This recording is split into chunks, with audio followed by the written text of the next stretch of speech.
Fresh ছানা থেকে আমাদের বাঙালিদের একটা সিগনেচার ডিশ নিরামিষ ছানার ডালনা এইভাবে একবার বানিয়ে দেখুন, এর স্বাদ আপনাদের মুখে লেগে থাকবে। হ্যালো ফ্রেন্ডস, আমি সুমির রান্নাঘরে আপনাদের সবাইকে স্বাগত জানাচ্ছি। আমার আজকের রেসিপি নিরামিষ ছানার ডালনা। এটা বানানোর জন্য আমি একটা তলামোটা কড়াইয়ের মধ্যে নিয়ে নিচ্ছি 1 লিটার ফুল ফ্যাট দুধ। দুধটা দেওয়ার আগে কড়াইয়ে অল্প একটু জল দিয়ে দেবেন, তাহলে দুধটা সহজে কড়াইয়ের তলায় লেগে যাবে না। এই দুধটা থেকে আমি ছানা বানাবো। ছানা বানানোর জন্য আপনারা সবসময় ফুল ফ্যাট মিল্ক নেওয়ার চেষ্টা করবেন, তাতে ছানার পরিমাণটা বেশি হয়। এখন আমি ফ্লেমটা হাই রেখে একটু নাড়াচাড়া করে দুধটাকে ফুটিয়ে নেব। দেখুন দুধটা ফুটে উঠেছে। এখন আমি গ্যাসের ফ্লেমটা অফ করে এর মধ্যে দিয়ে দিচ্ছি 1 আর আধা টেবিল স্পুন ভিনিগার। আপনারা লেবুর রসও দিতে পারেন। এবারে দুধটাকে কন্টিনিউয়াসলি নাড়তে থাকলে দেখবেন ছানাটা আস্তে আস্তে তৈরি হয়ে গেছে। ফুল ফ্যাট দুধ থেকে ছানা হতে একটু সময় লাগে, সেরকম যদি হয় আপনারা এটাকে ঢাকা দিয়ে বেশ কিছুক্ষণ রেখে দেবেন, তারপর একটু নাড়াচাড়া করে দেবেন, দেখবেন ছানাটা হয়ে গেছে। খুব বেশি ভিনিগার বা লেবুর রস মেশাবেন না, তাহলে ছানাটা শক্ত হয়ে যাবে। দেখুন ছানাটা সুন্দরভাবে রেডি হয়ে গেছে। এরপরে আমি একটা ছাঁকনির উপরে একটা পরিষ্কার সুতির কাপড় নিয়ে তার উপরে ছানাটাকে ঢেলে নিচ্ছি। ছানার এই গ্রিনিশ জলটা একদমই ফেলে দেবেন না, এটা হয়ে প্রোটিন। এটা দিয়ে আপনারা আটা মাখতে পারেন, গ্রেভিতে দিতে পারেন, আবার এটা শুধুও খাওয়া যায়। এই রেসিপিটার জন্য ছানাটাকে আবার জল দিয়ে না ধুলেও চলবে। এখন আমি কাপড়টাকে এক জায়গায় করে নিয়ে স্কুইজ করে ছানাটা থেকে যতটা সম্ভব জল বার করে নিচ্ছি। এবারে এটার উপর আমি হালকা ওজন রেখে এটাকে 10 মিনিটের জন্য রেখে দিচ্ছি। আপনারা খুব ভারী ওজন এটার উপর দেবেন না, তাহলে ছানাটা খুব বেশি ড্রাই হয়ে যাবে। এখন চলুন ছানার ডালনার মশলাটা তৈরি করে নেওয়া যাক। এই মশলাটার জন্য 15 থেকে 20টা কাজু আর 1 টেবিল স্পুন চারমগজ বা ওয়াটারমেলন সিডস একটা বোলের মধ্যে নিয়ে জল দিয়ে 10 মিনিট ভিজিয়ে রেখে দিচ্ছি।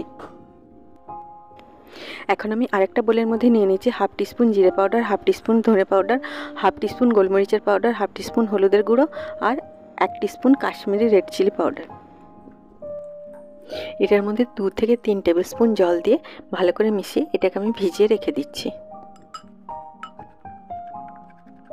এখন আমি 2টো মিডিয়াম সাইজের টমেটো আর 2 ইঞ্চির মতো আদাকে রাফলি কেটে নিলাম। আমার খুব ভালো লাগবে আপনারা যদি কমেন্ট বক্সে জানান আপনারা কোথা থেকে আমার এই ভিডিওটি দেখছেন। নিয়ে নিলাম 3টে কাঁচা লঙ্কা।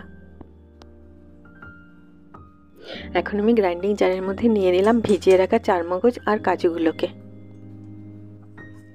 দিয়ে দিলাম 20 গ্রাম মাওয়া বা খোয়া। এবারে এগুলোর আমি একটা স্মুথ পেস্ট বানিয়ে নিলাম।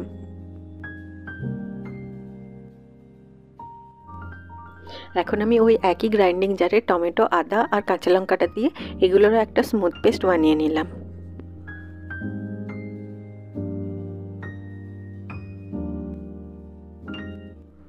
এখন আমি ছানাটাকে একটা মিক্সিং বোলের মধ্যে নিয়ে সেটাকে একটু ভেঙে ভেঙে দিলাম। এই সময় আপনাদের যদি মনে হয় ছানাটা বেশি ড্রাই হয়ে গেছে, তাহলে একটু ছানার জল এটার সাথে মিশিয়ে দিতে পারেন। দেখুন ছানাটা কত নরম আছে আর বেশি ড্রাইও হয়ে যায়নি। এখন আমি এর মধ্যে দিয়ে দিচ্ছি 1 টিস্পুন নুন, 1 teaspoon Kashmiri red chilli powder আর 1/2 টিস্পুন চিনি। বাইন্ডিংয়ের জন্য দিয়ে দিলাম 2 টিস্পুন ময়দা। ময়দাটা আপনারা বেশি দেবেন না, তাহলে ছানার বড়াগুলো শক্ত হয়ে যাবে আর খেতেও ভালো লাগবে না। আর দিয়ে দিলাম 1 টেবিল স্পুন গ্রেট করা আদা। আপনারা আদাটাকে বেটেও দিতে পারেন। এখন আমি সব উপকরণগুলোকে ভালো করে মিশিয়ে 4 থেকে 5 মিনিট মেখে নিয়ে একটা স্মুথ ডো বানিয়ে নিচ্ছি। দেখুন একটা সফট আর স্মুথ ছানার ডো তৈরি হয়ে গেল। এখন আমি হাতটা একটু ঘি দিয়ে গ্রিজ করে নিয়ে একটা পাতিলেবু সাইজের ডো নিয়ে এরকম শেপের ছানার কোপ্তা বানিয়ে নিচ্ছি। আপনারা যখন কোপ্তাগুলো বানাবেন তখন ডোটাকে হাতের মধ্যে নিয়ে একটু প্রেসার দিয়ে বানাবেন, তাহলে কোপ্তাগুলো স্মুথ হবে আর এগুলোতে ক্র্যাক হবে না। আপনারা আমার চ্যানেলটিকে সাবস্ক্রাইব করতে ভুলবেন না, আর পাশে থাকা বেল আইকনটি নিশ্চয়ই প্রেস করে দেবেন, তাহলে আমি যখনই নতুন কোনো ভিডিও আপলোড করব তার নোটিফিকেশান ঠিক আপনার কাছে পৌঁছে যাবে। এই একইভাবে আমি সব কোপ্তাগুলো বানিয়ে নিচ্ছি। এই ছানার কোপ্তাগুলোর সাইজ আপনারা আপনাদের ইচ্ছের মতো ছোট বড় করতে পারেন। এখন আমি ছানার কোপ্তাগুলোকে ডিপ ফ্রাই করার জন্য একটা কড়াইয়ের মধ্যে সর্ষের তেল নিয়ে নিচ্ছি। আপনারাও এই রেসিপিটা সর্ষের তেলেই করবেন, তাতে এটা থেকে একটা সুন্দর ফ্লেভার আসে। তেলটা মাঝামাঝি গরম হওয়ার পরে এর মধ্যে আমি ছানার কোপ্তাগুলোকে দিয়ে দিচ্ছি। একসাথে অনেকগুলো কোপ্তা কড়ার মধ্যে দিয়ে দেবেন না, তাহলে এগুলোকে ভালোভাবে ভাজা যাবে না। আর তেলটাকে খুব বেশি গরম বা ধোঁয়া ওঠা পর্যন্ত গরম করবেন না, তাহলে কোপ্তাগুলো দেওয়ার সাথে সাথে এর বাইরেটা ব্রাউন হয়ে যাবে কিন্তু ভেতরটা কাঁচা রয়ে যাবে। এখন আমি এগুলোতে সুন্দর একটা গোল্ডেন কালার আসা পর্যন্ত নাড়াচাড়া করে লো থেকে মিডিয়াম ফ্লেমে ভেজে নিচ্ছি। আপনার এই ছানার কোপ্তাগুলোকে একটু ধৈর্যের সাথে নাড়াচাড়া করে সুন্দর একটা গোল্ডেন কালার আসা পর্যন্ত ভেজে নেবেন। দেখুন এগুলো খুব সুন্দরভাবে ভাজা হয়ে গেছে। এবারে এগুলো আমি তেল থেকে তুলে এক্সট্রা তেলটাকে ছড়িয়ে নিয়ে একটা প্লেটের মধ্যে রেখে নিচ্ছি। এই নিরামিষ ছানার ডালনাটা আপনারা যে কোনো পুজোতে বানাতে পারেন। দেখুন কোপ্তার কালারগুলো কত সুন্দর এসেছে আর খুব সুন্দরভাবে ভাজাও হয়েছে। এই একইভাবে আমি সব কোপ্তাগুলোকে ভেজে নিচ্ছি। এখন আমি 2 টেবিল স্পুন তেল কড়াইয়ের মধ্যে রেখে বাকিটা আমি একটা বোলের মধ্যে উঠিয়ে নিচ্ছি। এটা আমি পরে অন্য কিছুতে ইউজ করে নেব। এখন আমি এই 2 টেবিল স্পুন তেলের মধ্যে দিয়ে দিচ্ছি 2টো শুকনো লঙ্কা, আর দিয়ে দিচ্ছি একটা ছোট পিস দালচিনি আর 4 থেকে 5টা ছোট এলাচ। এগুলোকে মিডিয়াম ফ্লেমে কয়েক সেকেন্ড ভেজে নিয়ে আমি এর মধ্যে দিয়ে দিচ্ছি 2টো তেজপাতা আর হাফ টিস্পুন গোটা জিরে। এখন আমি গ্যাসের ফ্লেমটা অফ করে দিচ্ছি। তেলটা যতটা গরম আছে তাতেই দেখবেন জিরেগুলো শব্দ করে ফাটতে শুরু করবে। গ্যাসের ফ্লেমটা অফ না করে যদি এই খুব গরম তেলটার মধ্যে আমরা মশলাটা দিয়ে দিই তাহলে সেটা চারদিকে ছেটার সম্ভাবনা থাকে। এখন আমি ভিজিয়ে রাখা গুঁড়ো মশলাগুলো এর মধ্যে দিয়ে দিচ্ছি। আমার এই ভিডিওটি যদি আপনাদের ভালো লাগে আপনারা নিশ্চয়ই লাইক করবেন। আপনাদের এক একটা লাইক আমার কাছে অনেক বেশি মূল্যবান। বোলটা ধুয়ে অল্প জল এটার মধ্যে দিয়ে দিলাম। এখন আমি সব উপকরণগুলোকে খুব ভালোভাবে মিশিয়ে আবার গ্যাসের ফ্লেমটাকে অন করে দিলাম। দিয়ে দিলাম টমেটো, আদা আর কাঁচা লঙ্কার পেস্টটা। এখন আমি সব মশলাগুলোকে ভালো করে নাড়াচাড়া করে মিডিয়াম ফ্লেমে ততক্ষণ ভেজে নেব যতক্ষণ পর্যন্ত না মশলাটা থেকে তেলটা আলাদা হয়ে যাচ্ছে, একটা খুব সুন্দর সুগন্ধ বেরিয়ে আসছে। দিয়ে দিলাম স্বাদ মতো নুন। নুনটা দেওয়ার সময় একটুখানি দেখে দেবেন, কারণ আমরা কোপ্তাগুলো বানানোর সময়তেও নুন দিয়েছিলাম।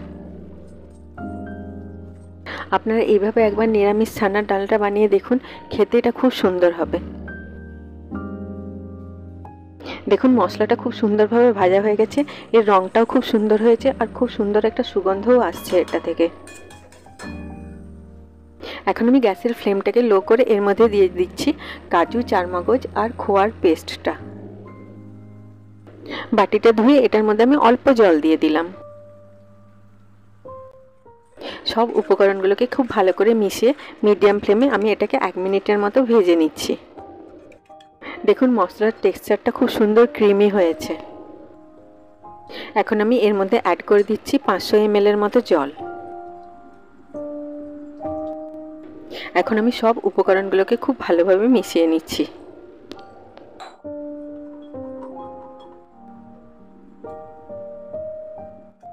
এখন আমি এর মধ্যে দিয়ে দিচ্ছি 1.5 টিস্পুন ঘি। এই সময়ই আপনারা ঘিটা দিয়ে দেবেন, তাহলে গ্রেভিটার সাথে মেশাতে সুবিধা হবে। নাড়াচাড়া করে ঘিটাকে খুব ভালোভাবে মিশিয়ে দিয়ে এটাকে আমি হাই ফ্লেমে ফুটিয়ে নিচ্ছি।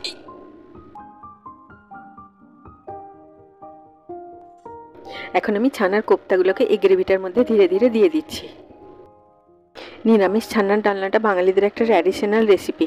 বিভিন্ন পুজোতে বা ঠাকুরের ভোগের জন্যও এটা রান্না করা হয়।